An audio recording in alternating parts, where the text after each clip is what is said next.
بسم اللہ الرحمن الرحیم۔ واقعہ معراج اللہ تعالیٰ کی قدرت کی نشانیوں میں سے ایک نشانی ہے جو چشم زدن میں رونما ہوا، لیکن حقیقت میں اس میں کتنا وقت لگا ہے یہ اللہ تعالیٰ اور اس کے رسول صلی اللہ علیہ وآلہ وسلم بہتر جانتے ہیں۔ اللہ تعالیٰ نے اس واقعہ میں اپنے محبوب حضرت محمد صلی اللہ علیہ وآلہ وسلم کو اپنی قدرت کا مشاہدہ کروایا۔ واقعہ معراج اعلان نبوت کے 10ویں سال اور مدینہ منورہ ہجرت سے 1 سال پہلے مکہ معظمہ میں پیش آیا۔ ماہ رجب کی 27ویں رات کو اللہ تعالیٰ نے فرشتوں سے ارشاد فرمایا، اے فرشتوں، آج کی رات میری اطاعت و بندگی چھوڑ دو اور آج کی رات جنت الفردوس کو لباس اور زیور سے آراستہ کرو۔ میری فرما برداری کا کلہ اپنے سر پر باندھ لو۔ اے جبرائیل، میرا پیغام میکائیل کو سنا دو کہ رزق کا پیمانہ ہاتھ سے علیحدہ کر دو۔ اسرافیل سے بھی کہو کہ وہ سور کو کچھ عرصہ کے لیے موقف کر دے۔ عزرائیل سے کہہ دو کہ کچھ دیر کے لیے روحوں کو قبض نہ کرے۔ رضوان سے کہہ دو کہ وہ جنت الفردوس کی درجہ بندی کرے۔ مالک سے کہہ دو کہ دوزخ کو تالا لگا دے۔ خلد کی روحوں سے کہو کہ آراستہ ہو جائیں اور جنت کے محلوں کی چھتوں پر صف بستہ کھڑی ہو جائیں۔ مشرق سے مغرب تک جس قدر قبریں ہیں ان سے عذاب ختم کر دیا جائے۔ آج کی رات میرے محبوب حضرت محمد صلی اللہ علیہ وآلہ وسلم کے استقبال کے لیے تیار ہو جاؤ۔ چشم زدن میں عالم بالا کا نقشہ بدل گیا۔ حکم خدا ہوا، اے جبرائیل، اپنے ساتھ 70,000 فرشتے لے جاؤ۔ اللہ تعالیٰ کا حکم سن کر جبرائیل امین جنت سے ایک ایسی سواری کا انتخاب کیا جو آج تک کسی شہنشاہ کو میسر نہ ہوئی۔ اس سواری کا نام براق ہے۔ نبی کریم صلی اللہ علیہ وآلہ وسلم سے پہلے اس پر کوئی سوار نہیں ہوا ہے۔ ماہ رجب کی 27ویں شب اس قدر پرکیف رات ہے، مطلع بالکل صاف ہے، فضاؤں میں عجیب سی کیفیت طاری ہے۔ رات آہستہ آہستہ کیف و نشاط کی مستی میں مست ہوتی جا رہی ہے۔ ستارے پوری آب و تاب کے ساتھ جھلملا رہے ہیں۔ پوری دنیا پر سکوت و خاموشی کا عالم ہے۔ نصف شب گزرنے کو ہے کہ یکایک آسمانی دنیا کا دروازہ کھلتا ہے۔ انوار و تجلیات کے جلوے سمیٹے حضرت جبرائیل نورانی مخلوق کے جھرمٹ میں جنتی براق لیے آسمان کی بلندیوں سے اتر کر ام ہانی رضی اللہ تعالیٰ عنہ کے گھر تشریف لاتے ہیں، جہاں حضرت محمد صلی اللہ علیہ وآلہ وسلم محو خواب ہیں، آنکھیں بند اور دل بیدار کیے آرام فرما رہے ہیں۔ حضرت جبرائیل امین ہاتھ باندھ کر کھڑے ہیں، سوچ رہے ہیں کہ اگر آواز دے کر جگایا گیا تو بے ادبی ہو جائے گی۔ فکر مند ہیں کہ معراج کے دلہا کو کیسے بیدار کیا جائے۔ اس وقت حکم خدا ہوتا ہے، اے جبرائیل، میرے محبوب کے قدموں کو چوم لے تاکہ تیرے لبوں کی ٹھنڈک سے میرے محبوب کی آنکھ کھل جائے۔ اسی دن کے واسطے میں نے تجھے کافور سے پیدا کیا تھا۔ حکم سنتے ہی جبرائیل امین آگے بڑھے اور اپنے کافوری ہونٹ محبوب دو عالم حضرت محمد صلی اللہ علیہ وآلہ وسلم کے پاؤں سے مس کر دیے۔ یہ منظر کس قدر حسین ہوگا جب جبرائیل امین نے فخر کائنات حضرت محمد صلی اللہ علیہ وآلہ وسلم کے قدموں کو بوسہ دیا۔ حضرت جبرائیل امین کے ہونٹوں کی ٹھنڈک پا کر حضور صلی اللہ علیہ وآلہ وسلم بیدار ہوتے ہیں اور دریافت کرتے ہیں، اے جبرائیل، کیسے آنا ہوا؟ عرض کرتے ہیں، یا رسول اللہ صلی اللہ علیہ وآلہ وسلم، خدائے بزرگ و برتر کی جانب سے بلاوا آیا ہے، اللہ تعالیٰ آپ کی ملاقات کا مشتاق ہے۔ حضور صلی اللہ علیہ وآلہ وسلم تشریف لیے چلے، زمین سے لے کر آسمانوں تک ساری گزرگاہوں پر مشتاق دید کا ہجوم ہاتھ باندھے کھڑا ہے۔ چنانچہ آپ نے سفر کی تیاری شروع کی۔ آپ کے سر انور پر امامہ باندھا گیا۔ شب معراج حضرت محمد صلی اللہ علیہ وآلہ وسلم کو جو امامہ شریف پہنایا گیا، وہ امامہ مبارک حضرت آدم علیہ السلام کی پیدائش سے 7,000 سال پہلے کا تیار کیا ہوا تھا۔ 40,000 ملائکہ اس کی تعظیم و تکریم کے لیے اس کے ارد گرد کھڑے تھے۔ حضرت جبرائیل نے سرور کونین حضرت محمد صلی اللہ علیہ وآلہ وسلم کو نور کی ایک چادر پہنائی، زمرد کی نالین مبارک پاؤں میں زیب تن فرمائی، یاقوت کا کمر بند باندھا حضور صلی اللہ علیہ وآلہ وسلم نے براق کا حلیہ بیان کرتے ہوئے ارشاد فرمایا، سینہ سرخ یاقوت کی مانند چمک رہا تھا، اس کی پشت پر بجلی کوندتی تھی، ٹانگیں سبز زمرد دم مرجان سر اور اس کی گردن یاقوت سے بنائی گئی تھی، بہشتی زین اس پر کسی ہوئی تھی جس کے ساتھ سرخ یاقوت کے 2 رکاب آویزاں تھے، اس کے پیشانی پر لا الہ الا اللہ محمد رسول اللہ لکھا ہوا تھا۔ چند لمحوں کے بعد وہ وقت بھی آ گیا کہ سرور کونین حضرت محمد صلی اللہ علیہ وآلہ وسلم براق پر تشریف فرما ہو گئے۔ حضرت جبرائیل علیہ السلام نے رکاب تھام لی اور حضرت میکائیل علیہ السلام نے لگام پکڑی۔ حضرت اسرافیل علیہ السلام نے زین کو سنبھالا۔ معراج کی رات 80,000 فرشتے حضور صلی اللہ علیہ وآلہ وسلم کے دائیں طرف اور 80,000 بائیں طرف تھے۔ فضا فرشتوں کی درود و سلام کی صداؤں سے گونج اٹھی اور آقائے نامدار حضرت محمد صلی اللہ علیہ وآلہ وسلم درود و سلام کی گونج میں سفر معراج کا آغاز فرماتے ہیں۔ اس واقعہ کو قرآن مجید میں اللہ تعالیٰ نے اس طرح بیان فرمایا ہے، وہ ذات پاک ہے جو رات کے تھوڑے سے حصہ میں اپنے محبوب اور مقرب بندے کو مسجد حرام سے مسجد اقصیٰ تک لے گئی، جس کے گرد و نواح کو ہم نے بابرکت بنا دیا ہے تاکہ ہم اس بندہ کامل کو اپنی نشانیاں دکھائیں۔ آپ صلی اللہ علیہ وآلہ وسلم نہایت شان و شوکت سے ملائکہ کے جلوس میں مسجد حرام سے مسجد اقصیٰ کی طرف روانہ ہوتے ہیں۔ یہ گھڑی کس قدر دلنشین تھی کہ جب مکان سے لا مکان تک نور ہی نور پھیلا ہوا تھا، سواری بھی نور اور سوار بھی نور، میزبان بھی نور تو مہمان بھی نور۔ نوریوں کی یہ نوری بارات فلک پوش پہاڑوں، بے آب و گیا ریگستانوں، گھنے جنگلوں، چٹیل میدانوں، سرسبز و شاداب وادیوں، پرخطر ویرانوں پر سے سفر کرتی ہوئی وادی بطحاء میں پہنچی، جہاں کھجور کے بے شمار درخت ہیں۔ حضرت جبرائیل علیہ السلام عرض کرتے ہیں کہ اے حضور صلی اللہ علیہ وآلہ وسلم، یہاں اتر کر 2 رکعت نفل ادا کیجیے، یہ آپ کی ہجرت گاہ مدینہ طیبہ ہے۔ نفل کی ادائیگی کے بعد پھر سفر شروع ہوتا ہے۔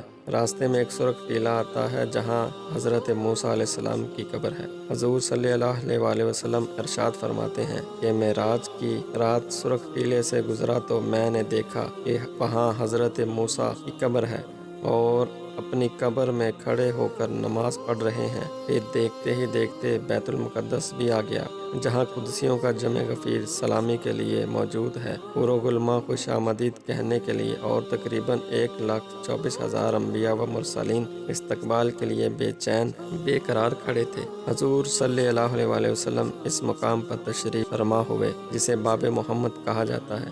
حضرت جبرائیل علیہ السلام ایک پتھر کے پاس آئے جو اس جگہ موجود تھا۔ حضرت جبرائیل علیہ السلام نے اس پتھر میں انگلی مار کر اس میں سوراخ کر دیا اور براق کو اس میں باندھ دیا۔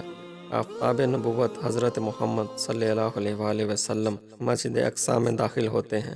صحن حرم سے فلک تک نور ہی نور چھایا ہوا ہے، ستارے ماند پڑ چکے ہیں، قدسی سلامی دے رہے ہیں، حضرت جبرائیل علیہ السلام اذان دے رہے ہیں، تمام انبیاء و رسول صف در صف کھڑے ہو رہے ہیں۔ جب صفیں بن چکی، امام الانبیاء فخر دو جہاں حضرت محمد صلی اللہ علیہ وآلہ وسلم امامت فرمانے تشریف لاتے ہیں۔ تمام انبیاء و رسول امام الانبیاء کی ابتدا میں 2 رکعت نماز ادا کر کے اپنی نیاز مندی کا اعلان کرتے ہیں۔ ملائکہ اور انبیاء کرام سب سر تسلیم خم کیے ہوئے کھڑے ہیں۔ بیت المقدس نے آج تک ایسا دل نواز منظر اور روح پرور سما نہیں دیکھا ہوگا۔ درود و سلام سے فضا ایک مرتبہ پھر گونج اٹھی ہے۔ سرور کونین حضرت محمد صلی اللہ علیہ وآلہ وسلم نوری مخلوق کے جھرمٹ میں آسمان کی طرف روانہ ہوتے ہیں۔ حضور صلی اللہ علیہ وآلہ وسلم فرماتے ہیں پھر مجھے اوپر لے جایا گیا۔ براق کی رفتار کا عالم یہ تھا کہ جہاں نگاہ کی انتہا ہوتی وہاں براق پہلا قدم رکھتا۔ فوراً ہی پہلا آسمان آ گیا۔ آسمان اول پر حضرت آدم علیہ السلام نے حضور صلی اللہ علیہ وآلہ وسلم کو خوش آمدید کہا۔ دوسرے آسمان پر پہنچے تو حضرت عیسیٰ علیہ السلام اور حضرت یحییٰ علیہ السلام نے حضور صلی اللہ علیہ وآلہ وسلم کو خوش آمدید کہا۔ تیسرے آسمان پر حضرت یوسف علیہ السلام نے، چوتھے آسمان پر حضرت ابراہیم علیہ السلام نے، پانچویں آسمان پر حضرت ہارون، چھٹے آسمان پر حضرت موسیٰ علیہ السلام نے اور ساتویں آسمان پر ابراہیم علیہ السلام نے سرور کونین حضرت محمد صلی اللہ علیہ وسلم کا استقبال کیا اور خوش آمدید کہا۔ پھر آپ کو جنت کی سیر کرائی۔ پھر آپ اس مقام پر پہنچے جہاں قلم و قدرت کے چلنے کی آواز سنائی دیتی تھی۔ اس کے بعد پھر آپ سدرۃ المنتہا تک پہنچے۔ سدرہ وہ مقام ہے جہاں مخلوق کے علوم کی انتہا ہے۔ فرشتوں نے اذن طلب کیا کہ اے اللہ، تیرے محبوب تشریف لا رہے ہیں، ان کے دیدار کی ہمیں اجازت عطا فرما۔ اللہ تعالیٰ نے حکم دیا کہ تمام فرشتے سدرۃ المنتہا پر جمع ہو جائیں، اور جب میرے محبوب کی سواری آئے تو سب زیارت کر لیں۔ چنانچہ ملائکہ سدرات پر جمع ہو گئے اور جمال محمد صلی اللہ علیہ وسلم کو دیکھنے کے لیے سدرہ کو ڈھانک لیا۔ اس مقام پر حضرت جبرائیل علیہ السلام رک گئے اور عرض کرنے لگے، یا رسول اللہ، ہم سب کے لیے ایک جگہ مقرر ہے، اب اگر میں ایک بال بھی آگے بڑھوں گا تو اللہ تعالیٰ کے انوار و تجلیات میرے پروں کو جلا کر رکھ دیں گے۔ یہ میرے مقام کی انتہا ہے۔ سرور کونین کی عظمت کا اندازہ لگائے کہ جہاں شہباز سدرہ کے بازو تھک جائیں اور روح الامین کی حد ختم ہو جائے، وہاں حضور صلی اللہ علیہ وسلم کی پرواز شروع ہوتی ہے۔ اس موقع پر حضور صلی اللہ علیہ وسلم ارشاد فرماتے ہیں، اے جبرائیل، کوئی حاجت ہو تو بتاؤ۔ حضرت جبرائیل نے عرض کی کہ حضور صلی اللہ علیہ وسلم، یہ مانگتا ہوں قیامت کے دن آپ کی امت کے لیے بازو پھیلا سکوں، تاکہ حضور کا ایک ایک غلام آسانی کے ساتھ پل صراط سے گزر جائے۔ حضور صلی اللہ علیہ وسلم جبرائیل علیہ السلام کو چھوڑ کر تنہا انوار و تجلیات کی منزل طے کرتے گئے۔ جب حضور صلی اللہ علیہ وسلم عرش کے قریب پہنچے تو آگے حجابات ہی حجابات تھے، تمام پردے اٹھا دیے گئے۔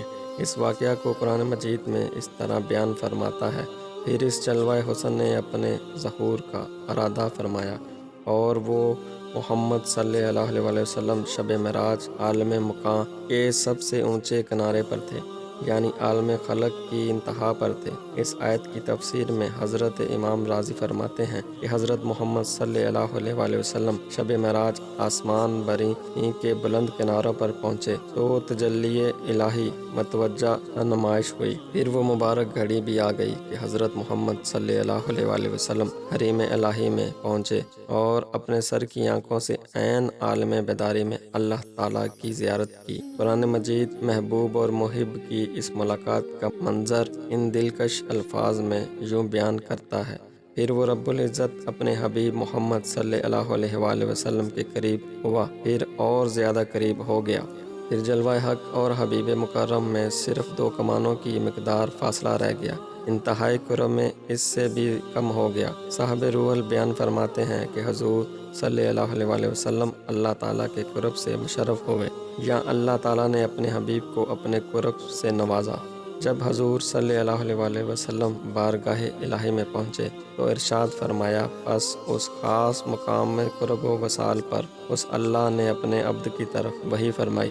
جو بھی وحی فرمائی، حضرت امام جعفر صادق علیہ السلام فرماتے ہیں کہ یہ وحی اللہ تعالیٰ نے براہ راست اپنے محبوب کو ارشاد فرمائی، درمیان میں کوئی وسیلہ نہ تھا۔ پھر راز و نیاز کی گفتگو ہوئی، اسرار و رموز سے آگاہی فرمائی، جسے اللہ تعالیٰ نے تمام مخلوق سے پوشیدہ رکھا۔ اس گفتگو کا علم اللہ تعالیٰ اور حضور صلی اللہ علیہ وسلم کو ہی ہے۔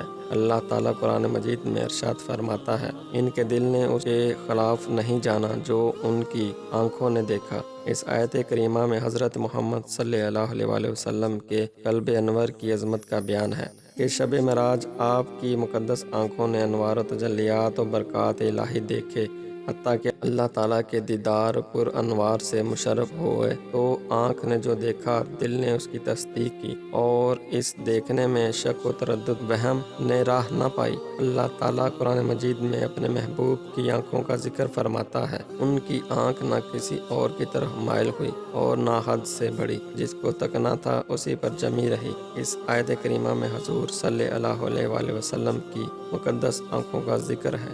جب آپ صلی اللہ علیہ وسلم شب معراج کی رات اس مقام پر پہنچے جہاں سب کی عقلیں دنگ رہ جاتی ہیں، وہاں آپ صلی اللہ علیہ وسلم دیدار الہی سے مشرف ہوئے تو اس مقام پر آپ نے دائیں بائیں کہیں بھی نہیں دیکھا۔ آپ کی آنکھیں خالق کائنات کے جلووں میں گم تھی۔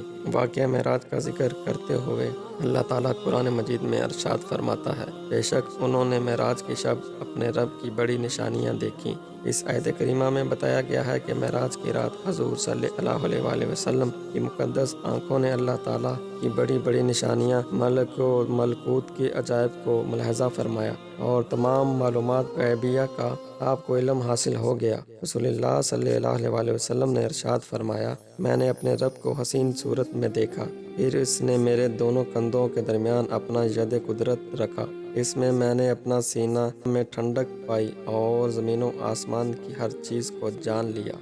دیدار الہی کا ذکر ایک اور حدیث میں اس طرح فرمایا، میرے رب نے مجھ سے کلام فرمایا اور میں نے اپنے پروردگار کو اپنے سر کی آنکھوں سے دیکھا اور اس نے میری طرف وحی کی۔